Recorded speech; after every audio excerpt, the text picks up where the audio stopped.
Hello,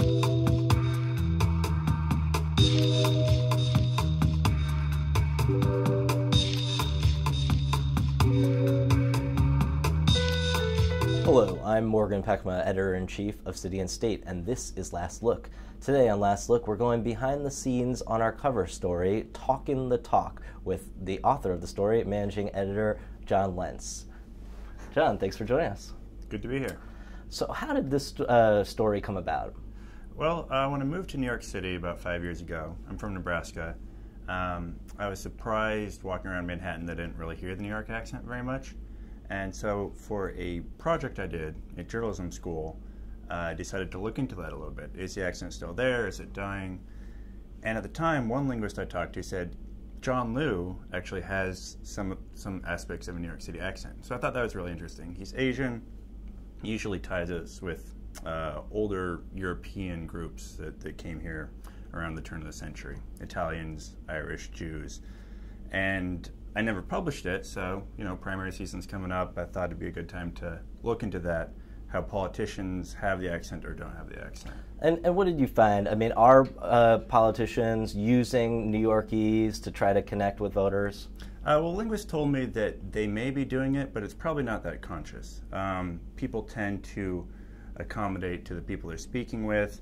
One interesting example is I went out to Canarsie, and Bill Thompson seemed to be playing it up a little bit. Probably he isn't actually consciously doing that, but it is something that you can use as a politician to connect with voters. And this is interesting in New York, even though it's a stigmatized accent. A lot of people try to reduce it, but it might be an advantage in the race. Yeah, it's interesting. I remember that Hillary Clinton was criticized when she was running for president that she would affect a different accent in different parts of the country. But there's also that side of it where, like, if you're spending the day with a bunch of English people, like, you can't help but start to, pick up on some of their cadences. Certainly. So why don't we look at hear some of the clips from the candidates and see whether they're really speaking true New Yorkese. So this is a clip of Anthony Weiner, his first video he put out introducing himself to voters. He's sitting on a stoop with his wife and talking about growing up in New York City. This was my neighborhood growing up, a middle-class kid in Brooklyn. I thought we had it all. Playing stick. So you hear a couple things in that clip. One is, I thought we had it all, that O sound. People often say like the coffee syllable. It's more like coffee or all. That's very distinctive. It's something that hasn't been lost so much. A less noticeable one is when he says middle class. It's more like middle class. There's sort of this, like the word yeah. It's that vowel sound. We didn't really hear any R dropping. That's another key feature of the accent, that at the end of words like mother, father, people drop the R. You don't really hear that with Anthony Weiner. And it was actually interesting. He had told me he doesn't have an accent at all. So. And he almost took umbrage by the fact that you asked him whether he had an accent, right? Exactly. And by contrast, when you asked Speaker Quinn about whether she had an accent, how did she react? Oh, she was really playing it up. She ran with it. She loved it. She told me she's very proud of it. And that might partly be because she's from Long Island, where people really revel in it, where it's part of their identity. Even though they've moved out of the city, it's still a big part of who they are. Whereas Anthony Weiner may have wanted to distance himself from the accent because it's perceived to be déclassé. Is that the problem? Yes, and certain features definitely are working class. That R dropping, for example, both Quinn and Weiner do that. So they sound New Yorker, but they don't sound working class. So it's this nice balance they have. They're able to connect with locals, but they probably don't turn off other people that have moved to the city, that live in Manhattan, that would think badly of them if they sounded like that. Okay, what's the next clip we're going to listen to? I also wanted to listen to a clip of Bill Thompson. This was at a debate out in Canarsie I went to, and he really seemed to be playing up his accent. My mother and my father. My mother, a New York City public school teacher for almost 30 years. She taught in Brooklyn for her entire career. My father is still going strong at 88 years old. So what you hear here is he's dropping his R's pretty consistently. He says mother, father. He doesn't do it all the time. No one actually does it all the time. And if that were the only feature he had, you could chalk it up to being African American English. There's this dialect that's across the country, sort of a broad dialect.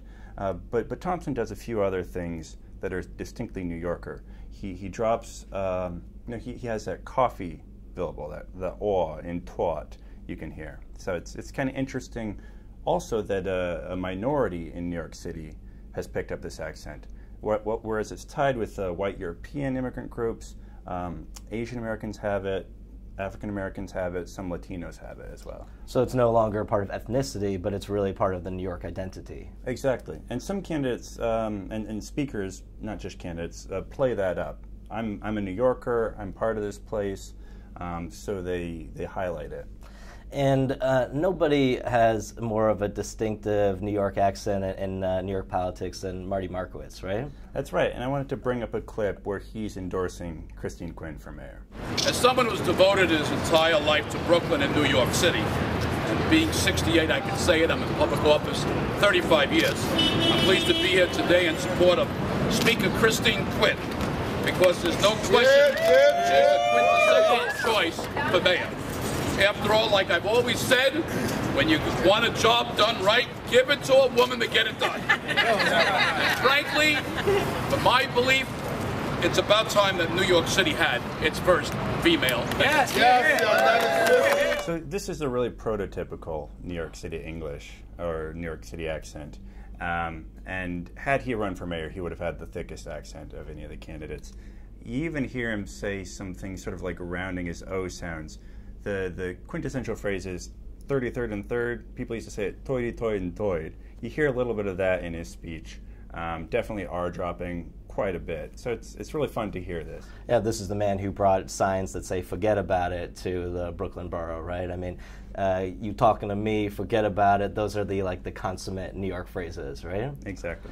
And what's kind of interesting is that the other front runner in the mix who I haven't spoken about, Bill de Blasio, I think you found that he really doesn't have an accent, according to linguists. Right, or very few features, very rare. And that might just be him accommodating to, when he's around other New Yorkers that have it. And I'm not sure if that'll have a big role on the race or not. You look at Michael Bloomberg, he had more of a Boston accent. David Dinkins, one linguist had told me, he sounds more like a white speaker of standard English. Giuliani had it a good deal. Koch definitely had it, but it doesn't seem to be a prerequisite for winning the race to City Hall. And increasingly it's becoming that non-accent is becoming also the New York accent, right? I mean, I've had cab drivers argue with me that I'm not really from New York City because I have this, I guess, non-New York City accent, New York accent. But also Joe Lhota was saying that he had consciously kind of tried to suppress his accent. Is that right? Exactly, and you get that from a lot of locals that grow up here that move up into professional fields, that go into law, that go into finance. It can be seen as, like I said before, working class. It can be seen as you're not educated. Linguists say that's not really fair, that any accent makes as much sense as any other accent, but a lot of people really do try to reduce it. So let's talk about the cover art. What were you thinking about when you first proposed this story? Well, it's hard to come up with an idea of how do we visually represent this. One thing I wanted to do is pull out some key quotes from each of the candidates and show how they were really using this accent in their speech out on the campaign trail and debates. And so I pulled out some key quotes, gave that to our art director. I think that was one of the early cover designs that we used on the inside of the story. I'm joined now by City and State's art director, Guillaume Federighi. Guillaume, so how did this cover come about? Well, John came to me with the idea of the story, the cover story. Each candidates have different accents, New York accent. So the first idea we had is to place all their face in the heads of each candidate and having speech bubbles with the actual title. But we felt that was, at this point, a little redundant. We put the mayoral candidates on the cover so many times, right? Yeah, it's kind of a classic way of doing it. We have this subject, this topics. We're gonna go for very illustrative kind of things. I want something more abstract. So how did your thinking evolve then?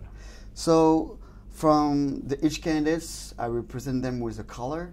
each color for each candidate. And so what is about talking, it would be represented by a speech bubble.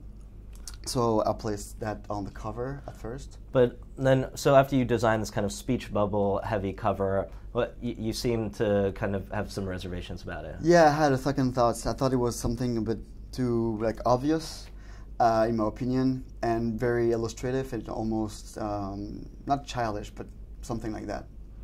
And so, what was the next iteration? I want something so more unique. So I thought about a hand type, which were usually used in a comic book, and I want to accentuate the L transforming cross out by the W, because that's the title, but that's right, also from Tawkin the Tawk. Yeah, Tawkin the Tawk. Yeah, and so then lastly, you kind of went a decidedly different direction, right? Once again, I thought about it, and I wanted to have something more New Yorkie and find a symbol about, the New York City symbol. I thought about many things: a Statue of Liberty, a cab, and finally I had the I Love New York logo, and just replaced the heart by a mouth. And I feel like you arrived at a very New York Magazine type cover too. Yeah, but that's a good reference, I would say. Yeah, hey, they're doing well. So, Guillaume, thank you so much for joining us. Thank you very much. And that's it for this episode of Last Look. For more episodes of Last Look, please join us on the web at cityandstateandwide.com.